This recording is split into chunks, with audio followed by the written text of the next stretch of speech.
दिल्ली सेवा बिल कानून बन गया है और इसके लिए अधिसूचना जारी कर दी गई है। दिल्ली सेवा बिल के कानून बन जाने के क्या है राजनीतिक मायने, आज बताऊंगा, लेकिन पहले बता दूं कि आप देख रहे हैं न्यूज बाइस्कोप और मैं हूं राकेश रंजन। राष्ट्रीय राजधानी क्षेत्र दिल्ली सरकार संशोधन अधिनियम 2023 लागू हो गया। पहले ये संसद के दोनों सदनों में पास हुआ। 1 अगस्त को ये बिल जो है रखा गया था सदन में। लोकसभा में पहले 3 तारीख को वहां से पास हुआ और फिर 7 अगस्त को राज्यसभा से ये दिल्ली सेवा बिल जो है वो पास होता है। और अब राष्ट्रपति द्रौपदी मुर्मू के हस्ताक्षर के बाद ये कानून बन गया है।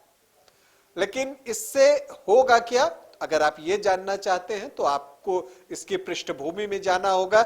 जैसा कि आप जानते हैं कि जो दिल्ली सेवा बिल पर जो अध्यादेश लाया गया था, पहले कोर्ट ने एक फैसला दिया था कि जो कुछ प्रशासनिक अधिकार हैं कुछ मामलों को छोड़कर, जिसमें कि जमीन प्रशासन और पुलिस सेवा, इनको छोड़कर जो बाकी प्रशासनिक अधिकार हैं वो दिल्ली सरकार को दिया गया था कोर्ट के फैसले के जरिए। उसके बाद जो है उसके लिए एक अध्यादेश केंद्र सरकार लेकर आई थी और चूंकि अब सदन चल रहा था तो उन्हें इसे पास कराना जो है वो उनके लिए बाध्यकारी था, तो इसे अब पास करा लिया गया है। लेकिन इसे आप अरविंद केजरीवाल की सरकार के लिए एक झटका कह सकते हैं। और चूंकि इसलिए भी इसे झटका कहा जा रहा है क्योंकि इस अध्यादेश को सदन में पास न हो, इसके लिए अरविंद केजरीवाल ने काफी प्रयास किए थे। वो पूरे देश में घूमे थे, भाजपा विरोधी दलों के कई नेताओं से मिले थे, उनका समर्थन जुटाया था।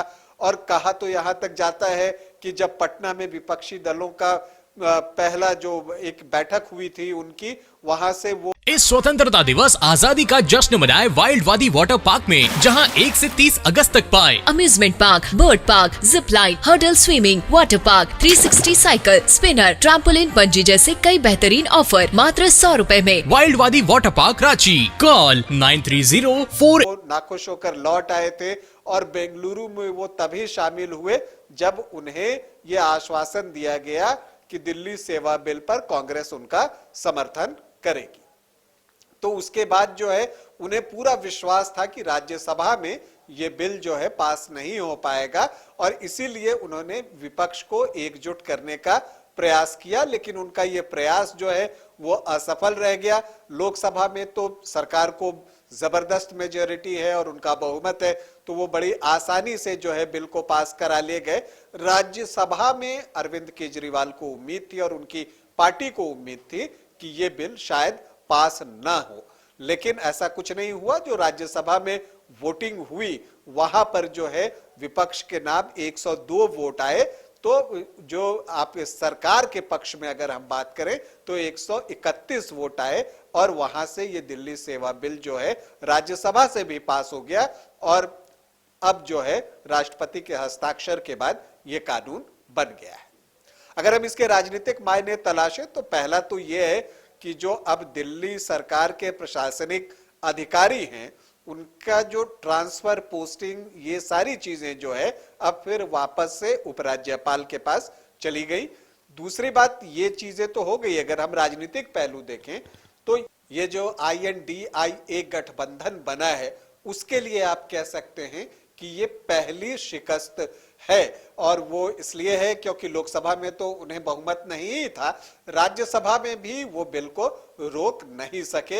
हालांकि एक अच्छी बात जो हर चीज से निकल कर आती है, वो एक अच्छी बात अगर विपक्ष अपने पॉइंट ऑफ व्यू से सोचे तो उसके लिए एक अच्छी बात यह है कि जो कांग्रेस और आम आदमी पार्टी के बीच जो तल्खी का इतिहास रहा है और जो उनके बीच दूरी रही है वो थोड़ी सी इस बिल के बहाने कम होती नजर आई, क्योंकि कांग्रेस ने जो है इस बिल के विरोध में जो है वो वोट किया और अरविंद केजरीवाल की पार्टी के साथ खड़े रहे। और यहां तक कि जो पूर्व प्रधानमंत्री मनमोहन सिंह हैं वो व्हील चेयर पर राज्यसभा में आए वोट करने के लिए। तो इससे जो आप अंदाजा लगा सकते हैं कि कांग्रेस और आप के बीच जो है वो रिश्ते थोड़े से सामान्य हुए हैं। अब स्थानीय स्तर पर कितने हुए हैं ये देखना दिलचस्प होगा, क्योंकि जब सदन से ये पास हुआ था तो शीला दीक्षित जो कि दिल्ली की मुख्यमंत्री रही हैं, उनके जो बेटे हैं संदीप दीक्षित, उन्होंने कहा था कि अब उम्मीद है कि केंद्र के साथ रस्साकशी करने के बजाय अरविंद केजरीवाल दिल्ली की जनता के कामों पर ध्यान देंगे। लेकिन एक बात तो है कि इस बिल के बहाने ही, भले ही ये बिल जो है अब कानून बन गया, पास हो गया दिल्ली सेवा बिल, लेकिन इसी के बहाने कांग्रेस और आप के बीच नजदीकियां आई हैं। और आप आए दिन जो है टीवी डिबेट्स में देखेंगे कि जो आप है वो कांग्रेस का बचाव करते हुए आपको दिखेगी और कांग्रेस जो है वो आम आदमी पार्टी का बचाव करते हुए आपको दिखेगी। तो एक ये परिवर्तन जो है इस बिल के पास होने और इस बिल का जो ये सारा प्रोसेस था उस दौरान हमें राजनीतिक तौर पर देखने को मिला है। लेकिन हाँ, ये बात तो सच है कि ये INDIA गठबंधन बनने के बाद उनके लिए पहली हार है और इससे सरकार का मनोबल बढ़ेगा, क्योंकि सरकार ने न सिर्फ एनडीए के गठबंधन दलों का वोट हासिल किया, बल्कि जो तटस्थ दल हैं, जैसे कि आप बीजेडी की बात कर लें, YSR कांग्रेस की बात कर लें, TDP की बात कर लें, उनका भी समर्थन इस बिल पर हासिल किया।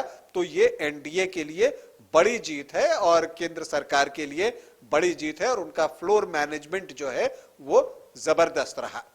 तो अभी आपके लिए सूचना यही कि दिल्ली सेवा बिल जो है अब कानून बन गया है।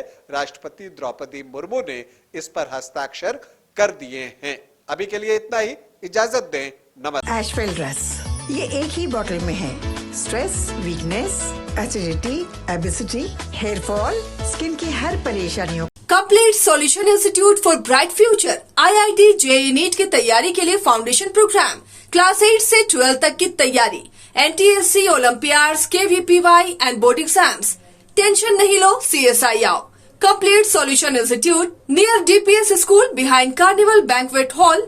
एमिटी यूनिवर्सिटी का पटना और रांची कैंपस पिछले कई सालों से लगातार शिक्षा के क्षेत्र में अनमैच्ड एक्सीलेंस प्रदान कर रही है। यूनिवर्सिटी रिसर्च एंड इनोवेशन की कल्चर को बढ़ावा देती है।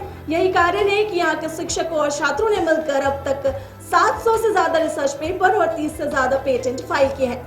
यही नहीं, यहाँ के फैकल्टीज और स्टूडेंट ने 50 से अधिक किताबें पब्लिश की हैं। यूनिवर्सिटी के दोनों ही कैंपस में स्टूडेंट को कॉर्पोरेट प्लेसमेंट प्रोसेस को क्रैक करने के लिए ट्रेनिंग दी जाती है और इसलिए एमिटी यूनिवर्सिटी अपनी स्थापना से ही देश विदेश के कई जानी मानी मल्टीनेशनल कंपनीज जैसे Amazon, Accenture, JP Morgan, JPT, TCS, Wipro, ITC, federal bank, Hindustan Unilever जैसे 180 रेप्यूटेड कंपनीज के लिए रिक्रूटमेंट की प्रेफर्ड चॉइस बन गई है। यही वजह है कि आयुष कुमार को JPT कंपनी लिमिटेड में 24 लाख, जान निसार अख्तर को Amazon से 30 लाख और देव नरूला को ह्यूमन होल्डिंग कंपनी लिमिटेड में 44.5 लाख का पैकेज मिला। वहीं सुमन गुप्ता को पैलो ऑल्टो में मिले 47 लाख के हाईएस्ट पैकेज से यूनिवर्सिटी ने बिहार और झारखंड में एक नया रिकॉर्ड कायम किया है।